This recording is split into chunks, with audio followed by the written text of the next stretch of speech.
Hello viewers, welcome to నాగటాక్స్. నానిని ఇక నుంచి అలాగే పిలుస్తారు కామెంట్ చేసిన Vijay Devarakonda. South Indian international movie awards వేడుక దుబాయ్ వేదికగా అట్టహాసంగా జరిగింది. టాలీవుడ్కి సంబంధించి దసరా, బేబీ, హాయ్ నాన్న చిత్రాలు వరుస అవార్డులు సొంతం చేసుకున్నాయి.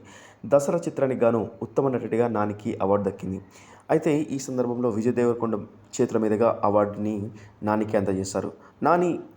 నానితో పనిచేసిన రోజుల్ని గుర్తు చేసుకున్న విజయ్ దేవరకొండ ఎవడే సుబ్రహ్మణ్యంలో తనకిచ్చిన సపోర్ట్ మరవలేనిది. తన తొలి చిత్రం ఎవడే సుబ్రహ్మణ్యంలో నానితో పనిచేసినప్పుడు మొదటగా నాని తన ఆఫీస్కి పిలిపించుకొని తన యాక్టింగ్ స్కిల్స్ టెస్ట్ చేశారు.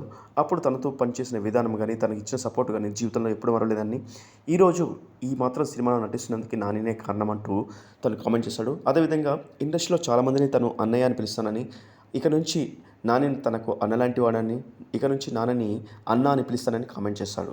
అయితే ఎవరి గురించి చేసిన కామెంట్‌కి అందరైతే ఫిదా అవుతున్నారు.